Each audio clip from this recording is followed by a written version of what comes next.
Salvete, greetings. Salvete discipuli, greetings male students. Salvete discipuli, greetings female students. Salvete discipuli discipulique linguae Latinae, greetings students of the Latin language. Salvete is a plural greeting because I include all my students. To greet me in return, you should use the singular, which is salve, as in salve Molinari. Please repeat after me. Salve Molinari. And again, salve Molinari. And one more time. Salve Molinari. Why, thank you, students, and a singular salve to each of you individually, and salvete to all of you. In our first lesson, we admired Latin's beauty, we remarked on its practical utility, and we practiced pronunciation. We will continue to explore all these things and more, but in this lesson, we proceed directly to the heart of Latin, the Latin verb. Why is the verb so important?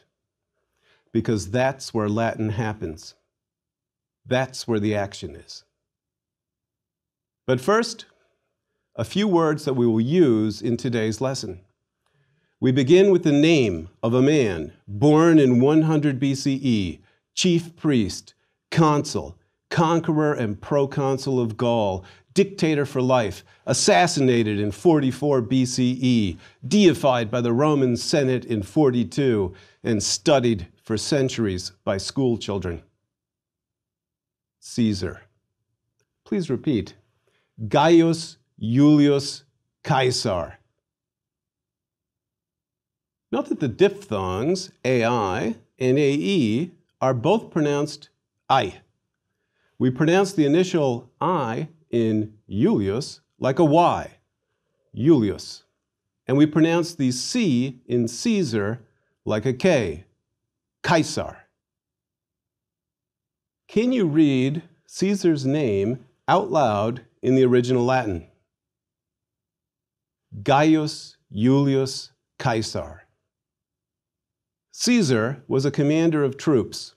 Here is how you say commander or general in Latin. Please repeat.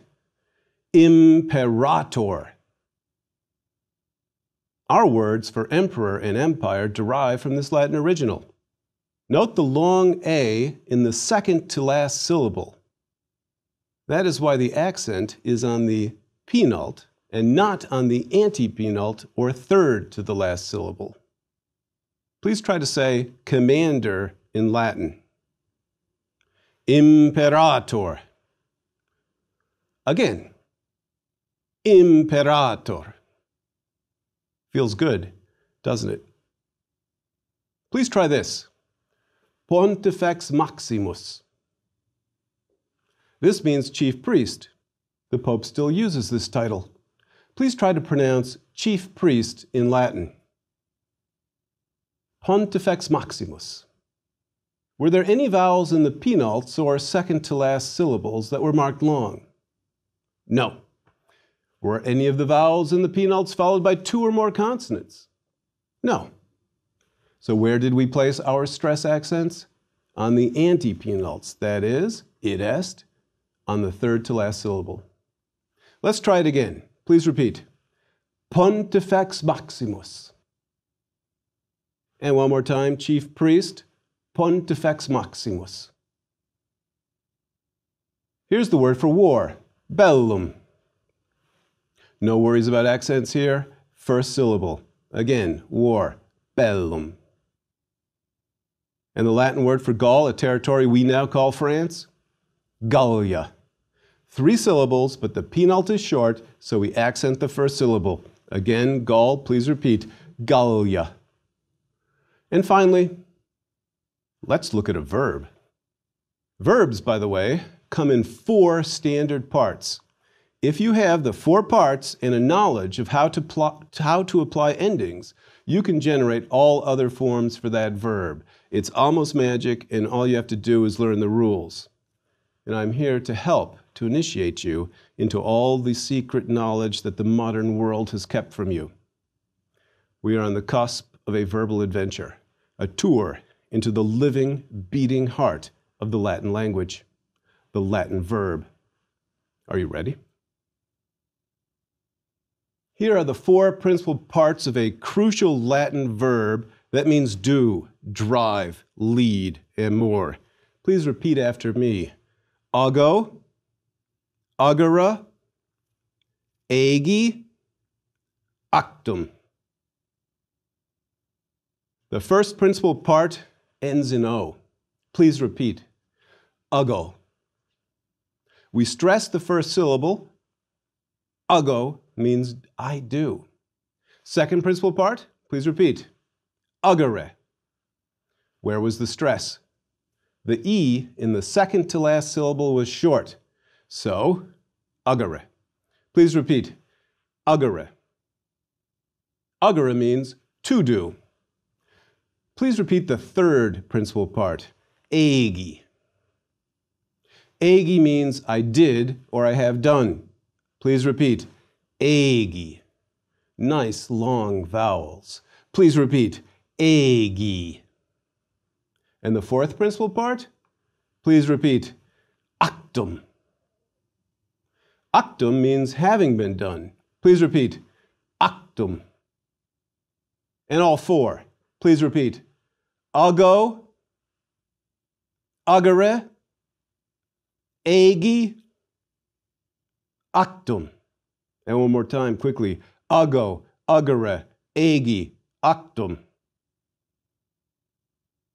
The verb ago and its parts live in many English words. An agent is the person who does things on your behalf. The agenda are the things we must do in a meeting. An act is something that's been done. There are more, but it's worth noting that the stems we find in the first, second, and fourth principal parts frequently appear in English derivatives. Now, before we put these principal parts to work, we need to review some grammatical terms because these terms help us discuss verbs more efficiently. Verbs express actions, but we can talk about Latin verbs more precisely than this. Verbs in Latin can be described in terms of their number, person, tense, voice, and mood. Let us examine each of these terms. How does a verb exhibit number? Well, verbs may be either singular or plural. Let me give you an example in English. One head of Cerberus barks. Cerberus's 3 heads bark. Barks is singular and bark is plural, inasmuch as each agrees with a singular or plural subject. Singular and plural verbs are also limited by time. They can be present, past, or future. We call a verb's relation to time its tense. Fluffy barks right now. Cerberus barked 2,000 years ago. Bark is present tense and barked is past tense. In addition to number, singular or plural, and tense, past, present, or future, verbs can also indicate person. Who does, did, or will do the verb? We indicate person in English with pronouns. Let's review. Who is number 1? I am number 1 in the singular. In the plural, we are number 1. And the second person? Why, that's you. You are number 2 in the singular. And y'all are number 2 in the plural. And who might be the third person? He may be, she may be, or it may be the third person singular. And the third person plural? Why, they are. We're not quite done. Latin verbs also have voice. They can be active or passive. A subject performs the action of an active verb. The subject of a passive verb has the action of that verb performed upon himself, herself, or itself. It's the difference between I pay and I am paid. Voice matters. especially if we're short of cash. But there's more than one aspect to verbs that we must address. Latin verbs have three moods. They can be all matter of fact, pointing things out. We call this mood the indicative. Which finger do we use for pointing things out? No, not that finger. We use that finger to point out bad driving. We use the index finger to point out facts. Which of Cerberus's heads barks at you? Why, that one. Index is a good Latin word. It means informer. Verbs that state facts, that inform, that indicate, are in the indicative mood. Verbs can also be in a bossy mood. Wake up, fix my breakfast. We call commands the imperative mood. Imperative derives from a verb that means I command. The same verb that gave us commander or imperator. And finally, verbs can also express wishes, uncertainty, fears, and more. The mood for verbs that express such emotions and attitudes is called subjunctive. We've now reviewed the 5 characteristics that define a verb in Latin: number, person, tense, voice, and mood. We call verbal forms that satisfy these definitions finite. Why finite? There is another verbal form that is not subject to the limits of person, number, or mood, although this form does show tense and voice. Because this form is not subject to as many limitations, we call it the infinitive, which means not finite, or not as defined. In English, most infinitives are marked with to, as in to bark, to command, to do. We will soon put this knowledge to work, but before we do, I must share an important observation. Latin is an inflected language. Think flexible. Things that are flexible bend. We can bend the shape of words in Latin to indicate how they relate to other words in the sentence. We have some inflection in English, but not much. We can make singular nouns plural by adding an S. Please observe the magic.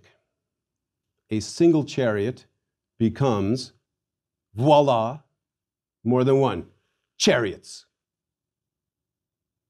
We can add a different kind of S to show possession. Please observe. The chariot of the sun god. The sun god's chariot. Inflection's magic eliminated the preposition of. And an ED can change time. I bark every morning. I barked a lot yesterday. Latin does this much more than English. Latin is a highly inflected language. A key to learning Latin is to learn to pay attention to the endings of words. To convey meaning, English uses predictable word order. Latin uses flexible endings. I think you're ready. Let's take the plunge into the Latin verb. The endings of an active Latin verb are O or M, S, T, mus, tis, nt. That's an NT, which I pronounce nt. These 6 active verbal endings are your main takeaway for this entire lesson. If nothing else in this half hour, please try to remember O or M, S, T, mus, mus, tis, tis, and nt, nt. I will explain, and in doing so, I will deploy the technical language we just reviewed. Before I ask you to repeat these magically powerful endings, however, let us first look at each individually. The endings O or M are equivalent to the first person singular pronoun I in English. The ending S is equivalent to the second person singular you. The ending T is equivalent to the third person singular pronouns he, she, or it. The ending mus is equivalent to the first person plural pronoun we. The ending tis is equivalent to the second person pronoun you, y'all, you guys, yous, youans. And the ending nt is equivalent to the third person plural pronoun they. Please repeat. O-R-M, S-T. Mus, tis, nt. Your key to who is doing a Latin verb. Again, O-R-M, S-T. Mus, tis, nt. We can chart the endings, making columns for singular and plural, and rows for first, second, and third persons.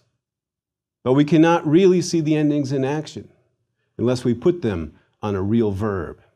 We are now going to put O-R-M, S-T, mus, tis, nt, on the Latin verb ago, agere, egi actum, which means do or drive. Ago ends in O and means I do. Agis ends in S and means you do. Agit ends in T and means he, she, or it does. Agimus ends in mus and means we do. Agitis ends in tis and means y'all do. Agunt ends in nt and means they do. Our endings are, and please repeat, O-R-M, S, T, mus, tis, nt. I think you're ready to join me. Please repeat. O-R-M, S-T, mus, tis, nt. Again. O-R-M, S-T, mus, tis, nt. And one more time. O-R-M, S-T, mus, tis, nt. Now please repeat, ago. That's I do. Please repeat, agis. You do. Agit. He, she, or it does. Agimus. We do. Agitis. Y'all do. Agunt. They do. The endings, please repeat. O-R-M, S-T, mus, tis, nt. And the verb in the singular, please repeat.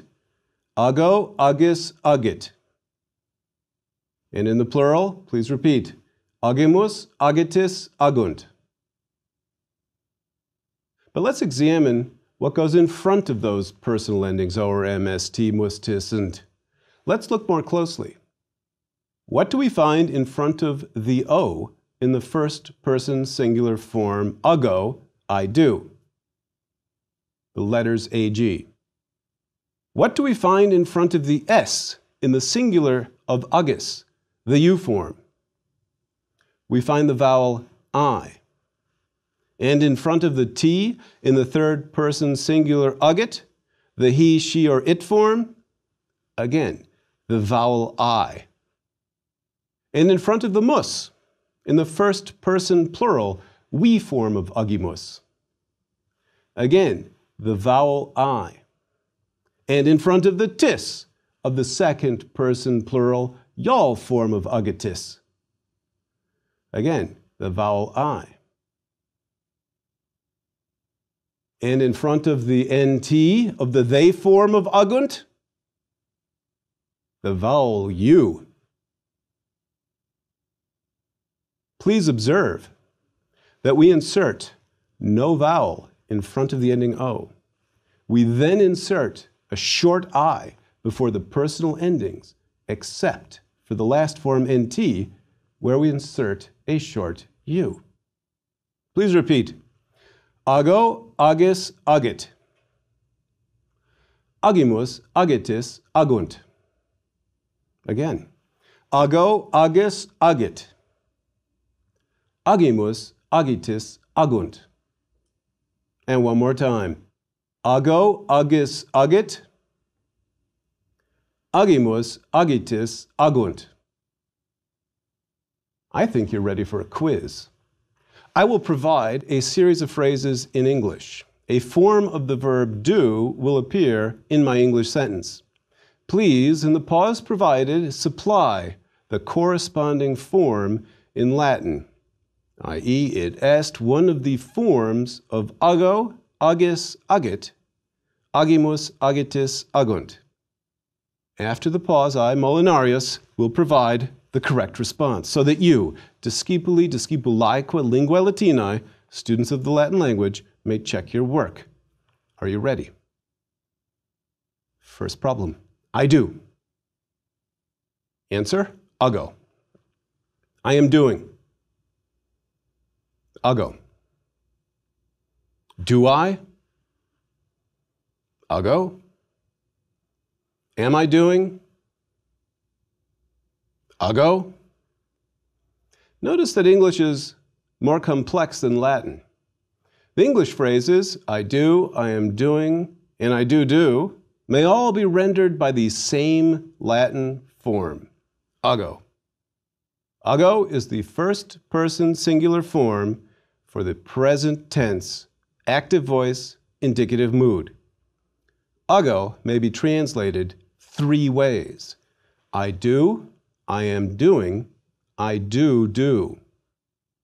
Let's try the next person, the second person singular. I'll provide the English and then pause so that you can form the Latin. Do you? Agis? You are doing. Agis. You do it. Agis. And let's try the other persons. He does. Agit. Does she? Agit. It is doing. Agit. We do. Agimus. Do we? Agimus? Y'all do. Agitis. Are y'all doing? Agitis. Do they? Agunt. They do. Agunt. In the next lesson, we will continue to practice, but let's take our vocabulary and our new knowledge of the Latin verb to examine some Latin sentences. Bellum means war. What might bellum agere mean? Do you recall what the second principal part of the verb, the one that ends in re, means? It is the infinitive, to do. So what does the phrase bellum agere mean word for word? War to do. That's not exactly English, but Latin tends to put the action after the object. Let's reverse the order. To do war. That makes a sort of sense, but we may now observe that there is not a word-for-word correspondence between Latin and English. What would be better English for this idea? To do war. We say, to wage war. On the other hand, we do a job. We don't wage a job, even if we may wish to earn wages for what we do. Ways of saying things that are peculiar to a language and not something we can translate literally, we call idiomatic. To wage war is idiomatic in English. In Latin, one does war.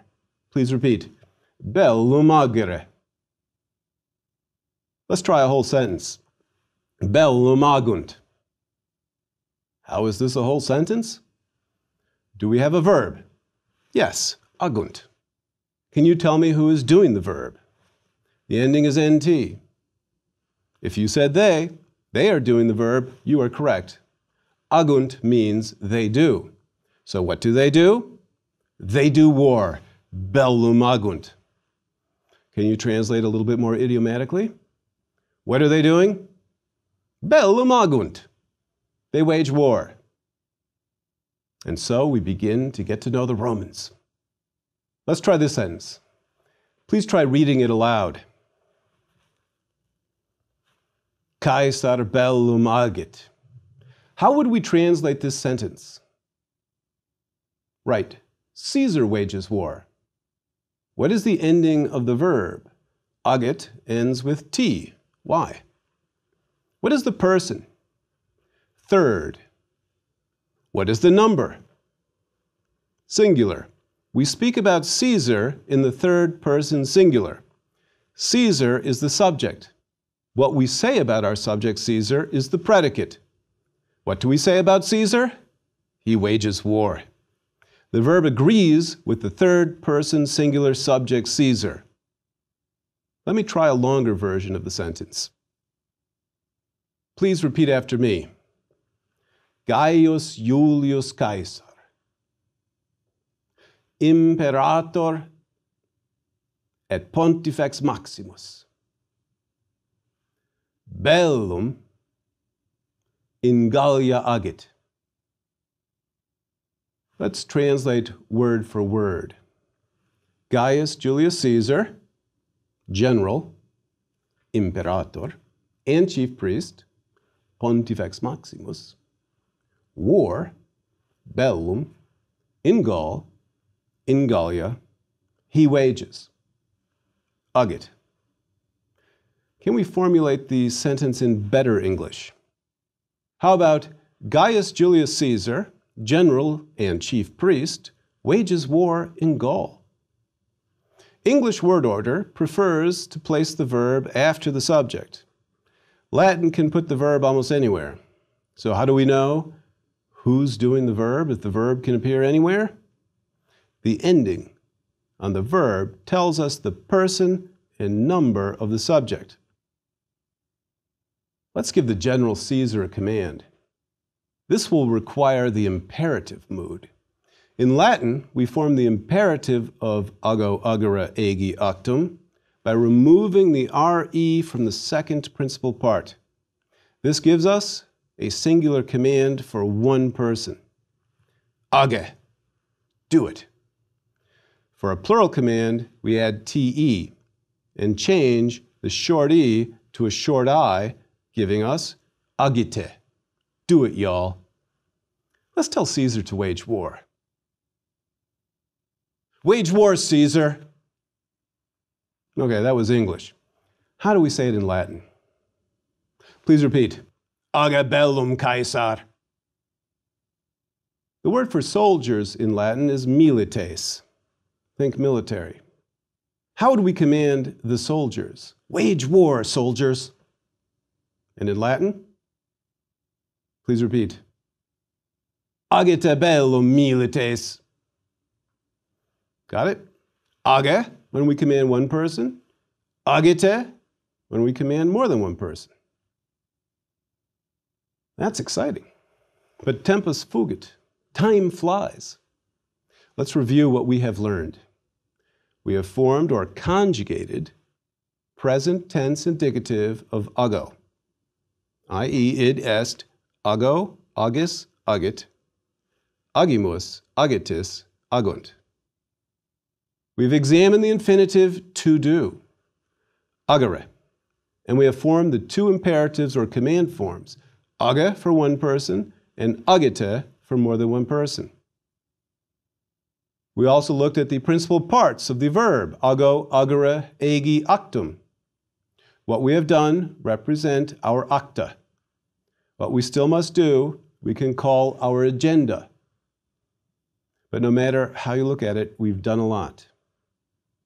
We have some extra reading in the guidebook, as well as some extra drill. Please have a look, and please memorize the forms or conjugation of ago before moving on to Lecture 3, where we will review, practice, and expand our knowledge of the present tense. Until the next time then, enjoy your studies and be well. That's another second person plural imperative. Be well, walete.